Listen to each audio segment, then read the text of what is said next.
வணக்கம் சண்டமாப் ஸ்டூடெண்ட், நான் உங்கள் கபிலன். டெய்லி நியூஸ் பேப்பர் ரீடிங்கில் இன்றைக்கி தினமணியில் என்னென்ன நியூஸ் இருக்குது அப்படின்னு சொல்லிட்டு பார்ப்போம். அதுக்கு முன்னாடி ஒரு சிறிய முன்னோட்டம் என்னென்ன இருக்குன்னா, இன்றைக்கி பிரதமர் மோடி அவர்கள் கேரளா போயிட்டு அங்கே ஒரு ரயில்வே துறை மூலயமா இருக்கிற ஒரு ஃபங்க்ஷனை முடிச்சுட்டு திருப்பி இங்கே மதுராந்தகம் வராரு, இங்கே தமிழ்நாட்டுக்கு வராரு. ஓகே, அதுக்கப்புறம் என்ன நடக்குது அப்படின்னா, இன்றைக்கி பேரவையில் வெளிநடப்பு நடக்குது. ஆஸ் யூஷுவல் ஆப்போசிஷன் பார்ட்டியை வெளியேற்றம் நடக்குது. அதுக்கப்புறம் ஆளுங்கட்சியான திமுக கட்சி என்ன பண்ணுறாங்க அப்படின்னா, இந்த வாட்டி இருக்கிற அதுக்கு நம்பிக்கை இல்லா தீர்மானம் அப்படின்னு கூட சொல்லலாம். ஓகேவா? அதுக்கப்புறம் கர்நாடகாவில் இந்த விபிஜி ராம்ஜி அப்படிங்கிற இந்த 100 நாள் வேலைவாய்ப்பு திட்டத்தில் அதை ஒத்துக்கொள்ள முடியாது. ஏன்னா 60% to 40% அதில் சொல்லிட்டு அதை ஒத்துக்க முடியாதுன்னு சொல்லிட்டு கர்நாடக அரசு ஒரு அறிக்கை விட்டுருக்காங்க. ஆளுநர் தான் எடுத்துகிட்டு வந்த உரையை மட்டும் படிச்சுட்டு அவர் வெளிநடப்பு செஞ்சிட்டாரு. அதுக்கப்புறம் அமைதி குழுவில் ட்ரம்ப் இந்தியாவை சேர்றதுக்கு அழைப்பு விடுத்திருக்காங்க. அதே மாதிரி 20 நாடுகள் அதில் பங்கெடுத்துருக்குறாங்க. ஸோ வாங்க இன்றைக்கி உண்டான என்னென்ன இருக்குதுன்னு சொல்லிட்டு பார்த்தோம். ஃபஸ்ட்டு தினமணியில் இன்று தமிழகம் வருகை. ஓகேவா? யாரெல்லாம் இந்த என்டிஏ கூட்டணியில் கூட்டணி இருக்குது அப்படின்னு சொல்லிட்டு பார்க்குறோம். ஸோ இதில் யாருன்னா பாமக, அதாவது சட்டப்பேரவை தேர்தலில் அதிமுக கூட்டணி அப்படின்னு சொல்லிட்டு முன்னாடியே முடிவு பண்ணிட்டாங்க. இப்போ பாமக அன்புமணி கூட்டணியில் இருக்காரு. தமிழ் மாநில காங்கிரஸ், அம்மா மக்கள் முன்னேற்ற கழகம் அவங்க கூட்டணியில் இருக்காங்க. புதிய நீதி கட்சி, அப்புறம் இந்திய ஜனநாயக கட்சி, அப்புறம் தமிழக மக்கள் இந்திய ஜனநாயக கட்சினா ஐஜேகே, அதுக்கப்புறம் மக்கள் முன்னேற்ற கழகம், அப்புறம் புரட்சி பாரதம், இது அனைத்தும் இணைஞ்சிருக்கு. ஸோ அதெல்லாம் பார்க்குறோம். ஓகேவா? கூட்டணி யாருன்னு தெரிஞ்சு போயிட்டு அதுக்கப்புறம் இதில் என்னென்னா, உரையை வாசிக்காமல் கர்நாடக ஆளுநர் மறுப்பு. அதுக்கப்புறம் தவேகாவுக்கு விசில் சின்னம் அறிவிச்சிருக்காங்க. ஸோ இது ஒரு நியூஸு. அப்புறம் வீட்டில் இருந்தபடியே பத்திரப்பதிவு உள்பட 18 சேவைகளை நம்ம வீட்டில் இருந்தபடியே ஆன்லைனில் பண்ணிக்கலாம் அப்படின்னு சொல்லியிருக்காங்க. அது எந்தெந்த இதெல்லாம் பார்த்தீங்கன்னா, சொத்துப்பதிவு,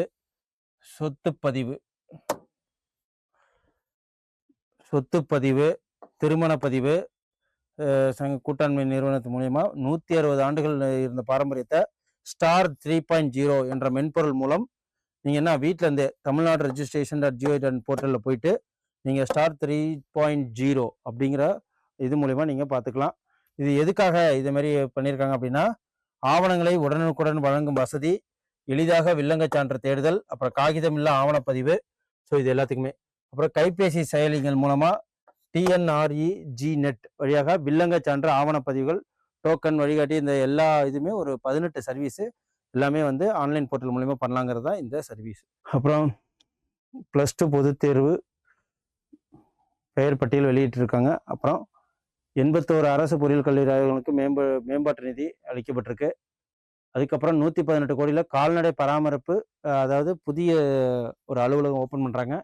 எவ்வளோன்னா 118 கோடி கால்நடை பராமரிப்பு துறை சார்பில் 118 கோடி கட்டணம் ஓப்பன் பண்ணுறாங்க. அது மட்டும் இல்லாமல் ஒவ்வொரு மாவட்டத்துக்கும் 52 லட்சத்தில் மதிப்பில் தெரு நாய்களுக்கான சிறப்பு கால்நடை மருத்துவ வளாகம் ஓப்பன் பண்ண போகிறாங்க. இது எங்கெங்கெல்லாம் பார்த்தீங்கன்னா, நீலகிரி, திருவாரூர், தூத்துக்குடி மாவட்டங்களில் கால்நடை மருந்தகங்கள் ஓப்பன் பண்ணுறாங்க. மருந்தகங்கள்னா மெடிக்கல்.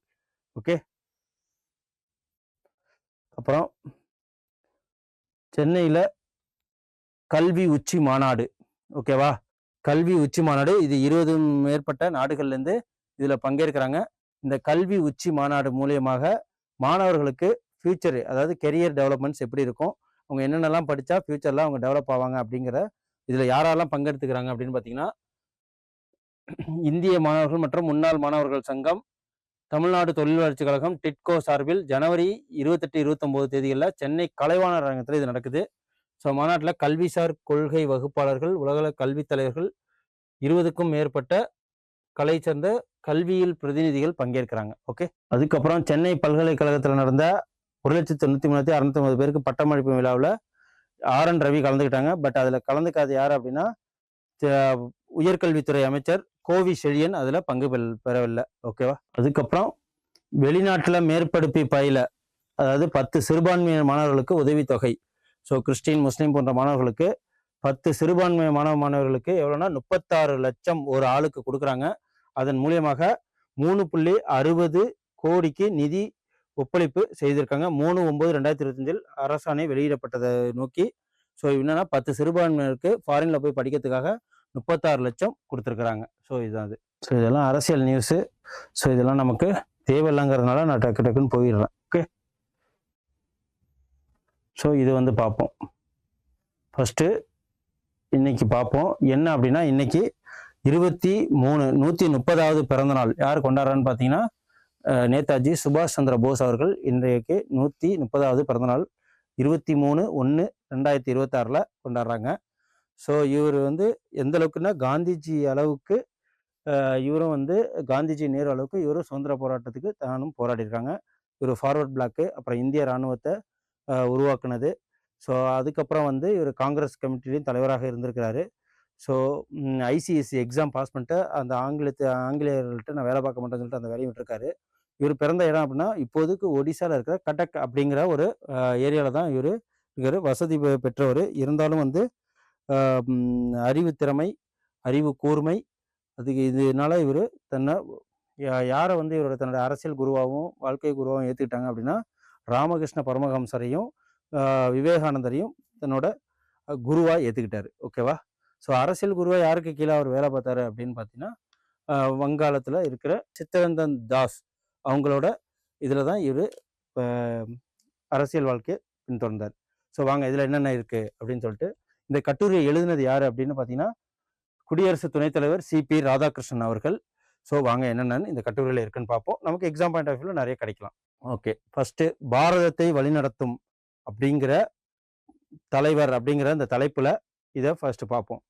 1947 சுதந்திரம் பெற்றாலும், ஸோ இவர் அக்டோபர் 21 1943 அக்டோபர் 21 1943 அன்று சிங்கப்பூரில் இடைக்கால சுதந்திர இந்திய அரசை யார் வந்து ஏற்படுத்தினாங்க அப்படின்னா, சுபாஷ் சந்திர போஸ் அவர்கள். ஓகேவா. சிங்கப்பூர்ல அக்டோபர் 21 1943. அதுக்கப்புறம் இந்திய தேசிய இராணுவத்தை உருவாக்குனது இவர் தான். ஓகேவா. அதுக்கப்புறம் பாயும் பொலியுடனான அந்த தேசிய கொடி எப்படி இருந்ததுன்னா, பாயும் புலியுடனான மூவர்ண கொடி ஜெய்ஹிந்த் என்கிற கோஷம் இது அனைத்துமே எதுல இருந்திருக்கு அப்படின்னு பார்த்தீங்கன்னா, இவரு சுதந்திரமா இருந்தப்போ கொடியை ரிலீஸ் பண்ணதுல இருந்திருக்கு. ஸோ அது மட்டும் தெரிஞ்சுக்கங்க. அப்புறம் வந்து மகாத்மா என்றும் ஜவஹர்லால் நேரு பண்டிட்ஜி என்றும் இந்திய மக்கள் அழைத்தது போல் நேதாஜி, ஓகேவா, சுபாஷ் சந்திர போஸை நேதாஜினா தலைவர் என்றும் கூறியிருக்கிறாங்க. அதுக்கப்புறம் இவர் எப்போ பிறந்தார்னா 1897 ஜனவரி 23 இப்போ அதாவது ஒடிசா மாநிலம் கட்டக்கில் மிகவும் பிரபலமான ஒரு குடும்பத்தில் பிறந்தவர் தான் நேதாஜி சுபாஷ் கட்டக். ஓகே, அதையும் பார்த்துக்குங்க. அப்புறம் ஐசிஎஸ்சி எக்ஸாம் பாஸ் பண்ணது இதெல்லாம் தெரியும். சுபாஷ் போஸ் வழிகாட்டி யார் அப்படின்னு பார்த்தீங்கன்னா, ராமகிருஷ்ண பரமஹம்சர், சுவாமி விவேகானந்தர். இவங்க 2 பேரும் தான் விவேகானந்தர், அதாவது சுபாஷ் சந்திர போஸோட வழிகாட்டி. ஸோ அப்புறம் ஆன்மீக குரு ஏற்றுக்கிட்டது விவேகானந்தர் தான். துறவியின் மனநிலைமையுடன் இயங்கிய செயல் வீரர் சுபாஷ் சந்திர போஸ் 24 வயதுல இந்திய குடிமை பணியை தொடர்ந்தார். 35 வயசுல கட்டக்கில் இருந்த தனது மூதாதையர் வாழ்ந்த இல்லத்தை நாட்டுக்கு அர்ப்பணித்தார். இதெல்லாம் வந்து வரலாறு. 42 வயதாக இருக்கும்போது மகாத்மா ஏற்பட்ட கருத்து வேறுபாட்டை தொடர்ந்து ஸோ அவர் தனியாக கட்சிகள் ஃபார்வர்ட் பிளாக் அப்படின்னு சொல்லிட்டு ஆரம்பிச்சாரு. ஓகேவா. அதுக்கப்புறம் ஸோ சுபாஷ் சந்திர போஸ் அண்ணலின் மிதவாத போக்கை ஏற்காமல் அவர் என்ன பண்ணிட்டாரு, அதாவது காந்திஜி வந்து மிதவாத போக்கில் உள்ளவர், இவர் வந்து எக்ஸ்ட்ரீமிஸ்ட். ஓகேவா. அடி உத குத்துங்கிற அந்த இதில் உள்ளவர். ஸோ அதே மாதிரி தான் 1940 ஜூலை 6 ஆசாத் ஹிந்த் அரசு அமைத்து பிரிட்டிஷ் ஏகாதிபத்தியத்துக்கு எதிராக தனது போரை தொடங்கிய முன்னாள் சுபாஷ் மற்றும் சிங்கப்பூரில் வானொலியில் உரையாற்றினார். ஓகேவா. ஆசாத் ஹிந்த் அரசு அப்படிங்கிறது 1944 ஜூலை 6 இந்திய தேசிய இராணுவத்தில் ஒரு படைப்பிரிவுக்கு காந்தி பிரெக் டே தன்னோட சிங்கப்பூர்ல இருந்த இந்திய இராணுவத்துக்கு காந்தி பிரிகேட்னு சொல்லிட்டு ஒரு பேரும் வச்சிருந்தாரு. அப்போனா காந்தி மேல எவ்வளவு பற்றாளரா இருந்தாருன்னு பாத்துக்குங்க. தேசப்பற்றாளர்களின் இளவரசன் என்றும் தேசப்பற்றாளர் முதன்மையானவர் என்றும் அவரை குறிப்பிட்டிருப்பதை பார்க்க முடியுது. ஓகேவா. அதுக்கப்புறம் 1927 சென்னையில இந்திய தேசிய காங்கிரஸ் மாநாட்டுக்கு வந்தபோது தான் யாரை பார்த்தாங்க அப்படின்னு பார்த்தீங்கன்னா, அதாவது சீனிவாச ஐயங்கார் அப்போதைக்கு வந்து தமிழ் மாநிலத்தில் உள்ள காங்கிரஸுக்கு தலைவராக இருந்தார். ஸோ பசும்பன் தேவரை அப்பதான் ஃபர்ஸ்ட் பார்த்தாரு. அதுக்கப்புறம் அவங்க 2 பேரும் அண்ணன் தம்பி போல குரு சிஷ்யன் போல பழகுனாங்கன்னு சொல்லிட்டு சொல்றாங்க.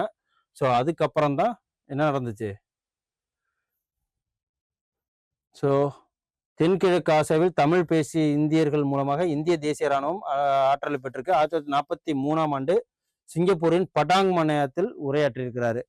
ஸோ அது மட்டும் இல்லாம 1000 பேர் இந்திய தேசிய ராணுவத்தின் ஜான்சி ராணி படையில் சேர்ந்தனர். பெண்களுக்கு முக்கியத்துவம் கொடுக்கணும், பெண்களுக்கு முக்கியத்துவம் கொடுக்கணும்னு சொல்லிட்டு ஸோ சம உரிமை, சம நீதி, சமூக நீதியின் மூலியமாக பெண்களுக்கும் ஈக்குவல் கொடுக்கணும், அவங்களுக்கும் ஈக்குவலாக ட்ரைனிங் கொடுக்கணும், அவங்களுக்கும் ஒரே இடத்துல தான் சாப்பாடு படுக்கை எல்லாமே. ஸோ அந்தளவுக்கு ஈக்குவலாக பார்த்தது நேதாஜி சுபாஷ் சந்திர போஸ்.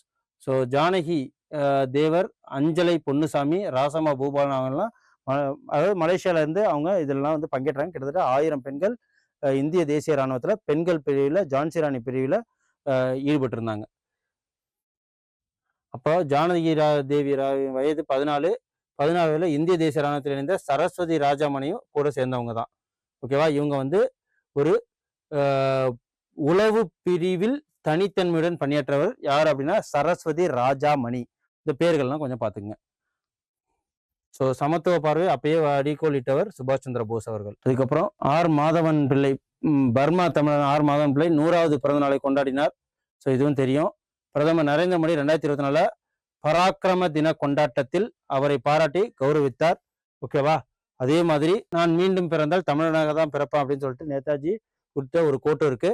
1938 ஹரிபுரா காங்கிரஸ் மாநாட்டில் நேதாஜி சுபாஷ் அகில இந்திய காங்கிரஸ் கட்சியின் தலைவராக தேர்ந்தெடுக்கப்பட்டார். ஓகேவா? ஹரிபுரா காங்கிரஸ்ல. அதுக்கப்புறம் அதுலேருந்து வெளியிட்டு வந்து ஃபார்வர்ட் பிளாக் கட்சி ஆரம்பிச்சிட்டாரு. 1938 ஹரிபுரா காங்கிரஸ் மாநாட்டின் போது பண்டிட் நேரு திட்டக்குழு, ஓகேவா, ஸோ நேரு அவர்கள் திட்டக்குழு என்று அமைத்து வருங்கால சுதந்திர இந்தியாவின் வளர்ச்சியை முன்னெடுக்க யோசித்த போது சமூக நீதி இல்லாமல் சமநீதி இல்லை, சமநீதி இல்லாமல் சுதந்திரமும் இல்லை அப்படின்னு சொல்லிட்டு அந்த திட்டக்குழுவோட டேக்லைனாகவும் இருந்தது. ஓகே. 1992 நரசிம்மராவ் அரசால அவருக்கு பாரத் ரத்னா விருது வழங்கப்பட்டிருக்கு. 2022ஆம் ஆண்டு செப்டம்பர் 8ஆம் தேதி நரேந்திர மோடியால் விஜய சவுக் அருகே தேசத்துக்கு அவரோட உருவச்சிலையை அர்ப்பணிச்சாங்க. ஸோ இதுதான். ஓகே. ஸோ இன்னைக்கு பிறந்த நாள் சுபாஷ் சந்திர போஸ், நேதாஜியோட பிறந்த நாள். அதனால இன்னைக்கு 130வது பிறந்த நாள், அதையும் மனசுல வச்சுக்கோங்க. அப்புறம் சீறி எழுந்த வங்க சிங்கம் அப்படின்னு சொல்லிட்டு ஒரு கட்டுரை இருக்கு. இந்த கட்டுரை நேதாஜி சுபாஷ் சந்திர போஸ் பற்றியது தான். ஓகேவா? ஃபார்வர்ட் பிளாக் இந்த ஃபார்வேர்டு 1924, அதாவது ஐசிஎஸ் எக்ஸாம் முடிச்சுட்டு அவரு பம்பாய்க்கு வந்த பிறகு ஃபர்ஸ்ட் அவர் பார்த்தது யாருன்னா காந்திஜி என்ன சொன்னார்னா, நீ தான் வங்காளத்துல தானே இருக்க, வங்காளத்துல மிகப்பெரிய திறமையான ஆள் இருக்காங்க அப்படின்னு சொல்லிட்டு அவர் யாரை வந்து கை காமிச்சாரு அப்படின்னா, நீ வங்காளத்தை சேர்ந்தவன் தானே, உன் மாநில தேச பந்து சித்ரஞ்சன் தாஸ் வந்து அவரு வந்து கை காமிச்சாரு. அதுக்கப்புறம் அவரை பார்த்துட்டு சித்ரஞ்சன் தாஸ்க்கு கீழேயே வந்து அவரு ஒர்க் பண்ண ஆரம்பிச்சாரு சுதந்திர போராட்டத்துக்காக. அப்புறம் சட்டப்பேரவை தேர்தலில் போட்டிட்டு சட்டப்பேரவை குழு நுழைவோம் அப்படின்னு சொல்லிட்டு சித்ரஞ்சன் தாஸ் சொல்லும் போது, ஸோ ஸ்வராஜ் பார்ட்டி, ஓகேவா, ஸ்வராஜ் கட்சி என்ற அமைப்பு காங்கிரஸில் உட்கட்சியாக இருந்தது அப்படின்னு சொல்லிட்டு சொல்லுவாங்க. அதுக்கப்புறம் அந்த இதுல பண்ணும்போது இந்த சங்கம் வந்து ஃபார்வர்டு 1924 கல்கத்தா நகர கார்பரேஷனுக்கு தேசபந்து தலைவர்னா யாரு? சித்ரஞ்சன் தாஸ். ஸோ இவங்க தான் வந்து தலைவராக இருந்தாரு. அப்புறம் முதன்மை நிர்வாக அதிகாரியாக நேதாஜி சுபாஷ் சந்திர போஸை தேர்ந்தெடுத்தாங்க. ஓகே. அதுக்கப்புறம் என்ன சட்டம்னா ஆள் தூக்கி சட்டம்னு வந்துச்சு. ஆங்கிலேயர்கள் என்ன பண்ணாங்க? ஆளை பார்த்தாலே தூக்கி சிறையில போடுறது. ஸோ அதுதான், அதுக்கு எதிராக போர்லாம் நிறைய நடந்தது. அப்புறம் 1927 போஸ் சென்னைக்கு வந்தவர். சென்னையில் நடந்த காங்கிரஸ் மாநாட்டில் இந்தியாவின் லட்சியம் பூரண சுதந்திரம் அப்படின்னு சொல்லிட்டு சொன்னதே சுபாஷ் சந்திர போஸ் தான். 1928 மகாராஷ்டிரத்திலையும் இதை முன்மொழிந்தாரு. ஓகேவா? அப்புறம் 1929 லாகூர் காங்கிரஸ் மாநாட்டின் போதும் பரிபூரண சுதந்திரம் என்பதான போராட்டமா நடந்தது. ஓகேவா? லாகூர் காங்கிரஸ் அப்ப ஜவஹர்லால் நேரு அவர்கள் தலைவராக இருந்தாங்க.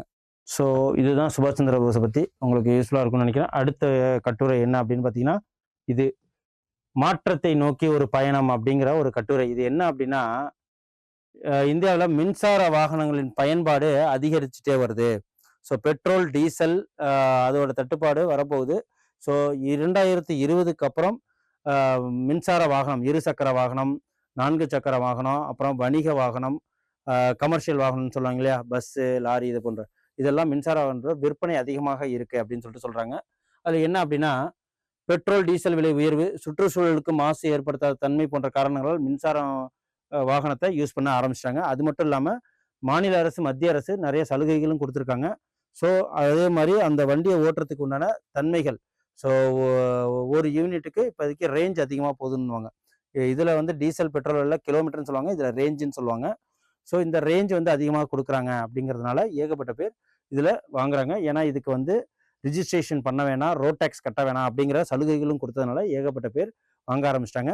இதில் அதிகமாக மின்சார வாகனங்கள், இருசக்கர வாகனங்கள் உபயோகிக்கும் மாநிலமாக தென் மாநிலங்கள் தான் அதிகமாக இருக்கு. கேரளா, கர்நாடகா, தமிழ்நாடு போன்றது. எத்தனை சதவீதம்னு பார்த்தீங்கன்னா கிட்டத்தட்ட 35லேருந்து 45% யூஸ் பண்ண ஆரம்பிச்சிட்டாங்க இருசக்கர வாகனம். அந்த 4 சக்கர வாகனங்களில் இப்போ ஓலா, உபர் போன்ற கார்களில் இதேமாரி இப்போ எல்பிஜி அதெல்லாம் சிஎன்ஜி யூஸ் பண்ணாமல் இந்த மாதிரி கார்களை யூஸ் பண்ணும்போது நிறைய சலுகைகளும் கிடைக்கிது, மானியமும் கிடைக்கிது, அவங்களுக்கு ரேஞ்ச் அதிகமாக கிடைக்கிறதுனால ஸோ நிறைய பேர் இந்த வாகனமும் வாங்குறாங்க. ஓகேவா? ஸோ பொல்யூஷனும் கண்ட்ரோல் ஆகுது. கவர்மெண்ட்டும் நிறைய திட்டங்கள் இருக்குது, அதில் என்னென்னு பார்ப்போம். அந்த மின்சார வாகனங்களுக்கு மானிய உதவிகள் அளிக்கப்பட்டு வருது. இதில் என்னென்னா இருசக்கர வாகனம், அதாவது இருசக்கர மின்சார வாகனத்தை தொடர்ந்து பயணிகள் மின்சார வாகனங்களாக கார், பேருந்து போன்றவற்றிலும் பயன்பாடுகள் அதிகரித்து வருது அப்படின்னு சொல்லிட்டு சொல்கிறாங்க. ஸோ தில்லியிலலாம் வந்து மின்சார பஸ்ஸு நிறைய வந்துருச்சு. ஓகேவா? 2020ஆம் ஆண்டில் பயணிகளோட மின்சார வாகன பதிவுகள் 3252ஆக இருந்தது. இப்போ 2025ல் 1.70 லட்சமாக உயர்ந்திருக்கு. ஓகேவா? தென் மாநிலங்களில் தான் அதிகமாக யூஸ் பண்ணுறாங்க. 2025ஆம் ஆண்டு முதல் மின்சார வாகன உற்பத்தி திட்டம் தொடங்கப்பட்டிருக்கு. 2015ல் முதல் மின்சார வாகன உற்பத்தி திட்டம். ஓகேவா? 2022ல் மின்சார வாகனங்கள் முக்கியத்துவம் தெரிய தொடங்கி இருக்கு. ஏன்னா கவர்மெண்ட் அந்த அளவுக்கு என்ன பண்ணியிருக்காங்க, ஆட் கொடுத்துருக்காங்க. ஸோ கர்நாடகம், கேரளா மற்றும் தமிழ்நாடு 3 மாநிலங்கள் மின்சாரம் 38% கொண்டிருக்கு. அது மட்டும் இல்லாமல் மகாராஷ்டிராவுடன் இணைந்து இது அதிக விற்பனை என்ற அளவின் அடிப்படையில் மிகப்பெரிய சந்தையாக உருவெடுத்திருக்கிறது எது? மகாராஷ்டிரம், கேரளம், கர்நாடகா மற்றும் தமிழ்நாடு. அதே மாதிரி தேசிய அளவிலான 4 சக்கர மின்சார வாகன பதிவுகள்ல 4 சக்கர மின்சார கார் இருக்கு இல்லைங்களா, அதுல 40% மகாராஷ்டிரா, கர்நாடகம், கேரளா அவங்க வந்து மின்சார வாகனம் நிறைய பேர் வாங்குறாங்க. அதுக்கப்புறம் வந்து மின் ஏற்றம், விலை பராமரிப்பு, ஸோ இது எல்லாத்தையுமே பார்க்குறோம். மின் கலன்களில் கொள்ளளவு திறன் அதிகரிப்பும் பராமரிப்பு வசதிகள் உள்ளிட்ட எல்லா சீரமைச்ச பணியினால ஏகப்பட்ட பேர் இப்போ இருசக்கர வாகனம், மின்சார வாகனங்களை வாங்க முற்படுறாங்க. ஸோ மின்சார வாகன புரட்சி திட்டம், அதாவது புத்தாக்க வாகன மேம்பாட்டில் மின்சார வாகன புரட்சி திட்டம், அதாவது பிஎம்இ டிரைவ் திட்டம் கடந்த 2024 மத்திய அரசால அறிவிக்கப்பட்டிருக்கு. ஸோ இதையும் தெரிஞ்சு வச்சுக்கோங்க. இது மட்டும் இல்லாமல் 2024ல் 2.4% இருந்த பயணிகள் மின்சார வாகனம் 2025 4% உயர்ந்திருக்கு. ஸோ இதில் தமிழ்நாடு, கேரளா மாநிலம் மின்சார வாகன பதிவுகளில் 30 முதல் 35% அதிகமாக இருக்கு அப்படின்னு சொல்லிட்டு சொல்றாங்க. ஸோ இது நமக்கு யூஸ்ஃபுல்லாக இருக்கும். ஓகே, இந்த கட்டுரை இவ்வளவுதான். அடுத்து 100 நாள் வேலைவாய்ப்பு திட்டம் பேரவையில் இன்று சிறப்பு தீர்மானம். என்ன அப்படின்னா, ஊரக வளர்ச்சித்துறை அமைச்சர் பெரியசாமி சார்பில் இந்த 100% மானியத்தை மத்திய அரசே வழங்கியது. ஓகேவா? 100 நாள் வேலைவாய்ப்புல இப்போ என்னன்னா 25% சொல்லிட்டு மாத்திட்டாங்க, விபிஜி ராம்ஜி அப்படிங்கிறதுக்கு சொல்றாங்க. அப்புறம் கலைஞர் கனவு இல்ல திட்டத்துல 2 லட்சம் வீடுகள் கட்டித்தரப்படும் அப்படின்னு சொல்லிட்டு பெரியசாமி சொல்லியிருக்காங்க. ஸோ அப்புறம் கர்நாடக அரசுல ஆளுநர் யார் வந்து கோல்ட், ஓகேவா, ஆளுநர் தாவர்சந்த் கெலாட்டுங்கிறவரு என்ன பண்ணியிருக்காங்கன்னா, ஆளுநர் வந்து வெளிநடப்பு செஞ்சிருக்காங்க. ஸோ இந்த கர்நாடக அரசு எழுதி கொடுத்த உரையை படிக்காம அதுல வந்து 100 நாள் வேலைவாய்ப்பு திட்டத்தை பத்தி பேசியிருக்கிறதுனால விபிஜி ராம்ஜி பத்தி பேசல. ஸோ அதனால தான் எடுத்துட்டு வந்த உரையை படிச்சுட்டு அவர் பாட்டு கிளம்பிட்டாரு. அதுதான் இதில் சொல்லியிருக்காங்க. நேற்று கூட பார்த்தோம், கேரளாலையும் அதே மாதிரி ஆளுநர் வெளிநடப்பு செஞ்சதை பார்த்தோம். ஸோ இப்போ கர்நாடகம் நடந்திருக்கு, தமிழ்நாட்டில் ஆல்ரெடி நடந்தது தான். அப்புறம் குடியரசு தின அணிவகுப்புல பாரம்பரிய நவீனத்தை பிரதிபலிக்கும் தமிழக அலங்கார ஊர்தியில என்னென்ன பண்ணியிருக்காங்க அப்படின்னு பார்ப்போம். இந்த வருஷம் ஜனவரி 26 77வது குடியரசு தினத்தையொட்டி தில்லியில எத்தனை பேர் இந்த வாட்டி கருப்பொருள் என்ன அப்படின்னா, வந்தே மாதரத்தின் 150 ஆண்டுகள் அப்படிங்கிறதான் கருப்பொருள். ஸோ இதுல 17 மாநிலங்கள் மற்றும் யூனியன் பிரதேசம் 13 இதுல கலந்துக்க போறாங்க. ஓகேவா? 13 அமைச்சகங்கள் மற்றும் துறைகளை சேர்ந்த 30 அலங்கார ஊர்திகள். மொத்தம் இதுல அலங்காரம் வந்து 30 அலங்கார ஊர்திகள் அணிவகுக்க இருக்கு. 2500 கலைஞர்கள் தங்கள் கலாச்சார நிகழ்ச்சிகளை வழங்குறதுக்கு இருக்காங்க. ஸோ தமிழ்நாட்டுக்கு சேர்ந்தது வளமையின் மந்திரம், அதாவது வட்டாரங்கள் தெரிவித்ததாவது மக்கள் தொடர்புத்துறை வட்டாரங்கள் தெரிவித்த வளமையின் மந்திரம் தற்சார்பு இந்தியா, வளமையின் மந்திரம் தற்சார்பு இந்தியா. ஸோ அந்த இதில் தான் இப்போ நம்ம இந்த அலங்கார ஊர்தி பண்ணியிருக்கு. இதில் ஃபர்ஸ்ட் பார்த்தீங்கன்னா ஜல்லிக்கட்டு பாரம்பரியத்தையும் இப்போ இருக்கிற தொழில்நுட்பத்தையும் பறைசாற்றும் விதமாக இதை தெரிவிச்சிருக்காங்க. ஸோ லாஸ்ட்டில் சுற்றுச்சூழலை மேம்படுத்துவோம் அப்படின்னு சொல்லிட்டு சொல்லியிருக்காங்க.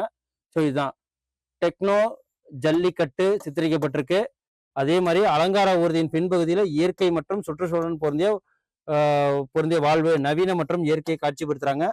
ஸோ இதுதான் பார்த்துங்க, மாசற்ற போக்குவரத்துக்கான மேம்பட்ட மின் வாகனம் இருக்கு அப்படிங்கிறதையும் இந்த இதில் காமிச்சிருக்காங்க.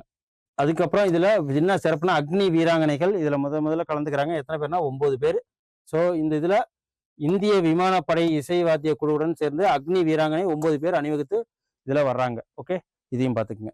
ஸோ இப்போ 2024 மக்கள் தொகை கணக்கெடுப்பு ஆரம்பிக்க போகிறாங்க. இது 33 கேள்விகள் கேட்கறதா சொல்லியிருக்காங்க, கேட்கணும்னு சொல்லியிருக்காங்க.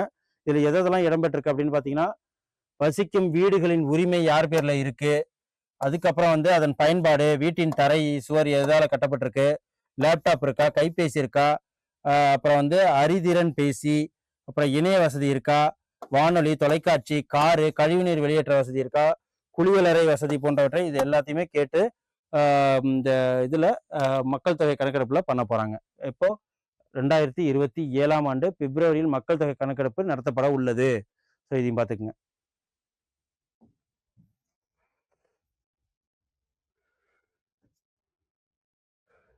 ஸோ இந்தோனேஷியா நடைபெற்ற மாஸ்டர்ஸ் பேட்மிண்டன் போட்டியில் PV சிந்து மற்றும் லக்ஷயா சென் ஆகியோர் காலிறுதிக்கு முன்னேறாங்க. அதுக்கப்புறம் இந்த கேலோ இந்தியா, அதாவது கேலோ இந்தியா 6வது குளிர்கால விளையாட்டு போட்டியில தமிழ்நாட்டை சேர்ந்தவர் ஒருத்தர் தங்கம் வாங்கியிருக்கார். அவர் யார் அப்படின்னா அவிக்ஷித் விஜய் விஸ்வநாத் தங்கப்பதக்கம் வென்றிருக்கிறாரு. இது 2வது முறை. ஸோ இதில் வந்து 500 மீட்டர் வேகமாக ஸ்கேட்டிங் பண்ணுறதுல அவர் தங்கப்பதக்கம் வாங்கியிருக்கிறாரு. அதுக்கப்புறம் தேர்தல் ஆணையத்தின் அனைத்து சேவைகளும் ECI நெட் அறிமுகம் பண்ணியிருக்கிறாங்க. இதில் யாருக்கெல்லாம் பலன் அப்படின்னா, வாக்காளர்களுக்கும் இது யூஸ் ஆகும், அதிகாரிகளுக்கும் யூஸ் ஆகும், அரசியல் கட்சிகளுக்கும் இந்த யூஸ் ஆகிற மாதிரி தேர்தல் ஆணையம் வெளியிட்டிருக்காங்க டெல்லியில். என்ன அப்படின்னா ECI நெட்டு தகவலின்படி ECI நெட் என்பது உலகின் மிகப்பெரிய தேர்தல் சேவை தளமாகவும் இருக்கும். இது வரைக்கும் கிட்டத்தட்ட 40க்கும் மேற்பட்ட செயலிகள் தேர்தல் சம்பந்தமாக இருக்கு. அது அனைத்தையுமே ஒருங்கிணைக்கும் இணையதளங்களை ஒருங்கிணைத்து நாட்டின் அனைத்து தேர்தல் சேவைகளுமே ஒரே தடையற்ற அனுபவத்தில் வழங்குறது தான் இந்த ECI நெட். ஓகேவா, இது பிளே ஸ்டோர்ல எல்லாருமே வந்து பதிவிறக்கம் செய்து யூஸ் பண்ணிக்கலாம். உடனுக்குடன் தேர்தல் ஆணையத்தோட தகவல்களை தெரிஞ்சுக்கலாம். ஓகே, அவ்வளவுதான் இது ECI நெட். அப்புறம் ட்ரம்ப் வந்து அமைதி குழு அப்படின்னு சொல்லிட்டு ஒன்று ஸ்டார்ட் பண்ணுறாங்க. இந்த அமைதி குழுவில் இப்போ வரைக்கும் 20 கண்ட்ரிஸ் சேர்ந்துருக்காங்க, பாகிஸ்தான், இஸ்ரேல் போன்ற நாடுகள். அந்த அமைதி குழுவில் இப்போ யாருக்கு பிரச்சனை வரும் அப்படின்னா, நேட்டோ போன்ற நாடுகளுக்கு, UN அமைப்புக்கு பாதிப்பு வரும்னு சொல்லியிருக்காங்க. ஸோ இந்த அமைதி குழுவில் சேர்றதுக்காக யார் வந்து சொல்லியிருக்காங்க அப்படின்னு பார்த்தீங்கன்னா, இந்தியாவுக்கும் வந்து அழைப்புகள் விடுத்திருக்காங்க, ரஷ்யாவுக்கும் அழைப்பு இருக்கு. ஆனால் ரஷ்யா என்ன சொல்றாங்கன்னா, இதுக்கு நாங்கள் 100 கோடி ரூபாய் நாங்கள் ஃபண்டு தரோம், ஆனால் நீங்கள் எங்களோட ஆக்கிரமிப்பு நிலத்தை அனைத்துமே விட்டுக் கொடுக்கணும் அப்படின்னு சொல்லிட்டு ஒரு நிபந்தனையை புதின் அவர்கள் சொல்லியிருக்கிறாரு. ஸோ இதில் யார் வந்து வெளிநடப்பு செய்கிறாங்க அப்படின்னு பார்த்தா, யூரோப்பியன் யூனியனை சேர்ந்த Germany, Italy, Denmark, so England, இவங்க எல்லாருமே வந்து இந்த அமைதி குழுவுக்கு எதிராக இருக்கிறாங்க. ஏன்னா நேட்டோவுக்கு பாதிப்பு வரும், அட் த சேம் டைம் யூஎனுக்கு வேலையே இல்லாமல் போயிடும் அப்படிங்கிற ஒரு காரணத்துக்காக. ஸோ அவ்வளோதான் இன்னைக்கு உண்டான தினமணி நியூஸ் பேப்பர். உங்களுக்கு ரொம்ப யூஸ்ஃபுல்லாக இருக்கும்னு நினைக்கிறேன். ஸோ நாளைக்கு ஒரு தினமணி நியூஸ் பேப்பரில் உங்களை வந்து சந்திக்கிறேன். நன்றி, வணக்கம். ஏதாவது ஃப்ளாஸ் இருந்தால் நீங்கள் கமெண்ட் பண்ணுங்கள். Send a map. You dare to dream, we care to accomplish.